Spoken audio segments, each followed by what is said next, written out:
अस्सलाम वालेकुम वरहमतुल्लाहि वबरकातुहू। दोस्तों, जब आका अलैहिस्सलाम शब मेराज आसमानों पर तशरीफ़ ले गए थे तो आपने देखा कि कुछ लोगों के जो पेट थे वो बड़े बड़े घड़ों की तरह थे। उनके अंदर सांप बिच्छू नज़र आ रहे थे जो उनको अंदर से डस रहे थे।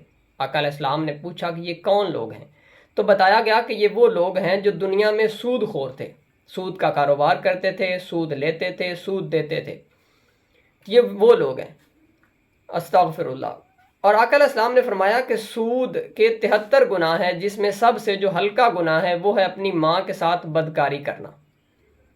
और एक और हदीस मुबारका में है कि सूद लेने वाला, सूद देने वाला यानी सूदी कारोबार करने वाला, और जो उसके लिए कातब होता है और जो उसके लिए गवाह होता है, वो सब के सब इस गुनाह में बराबर शरीक होते हैं।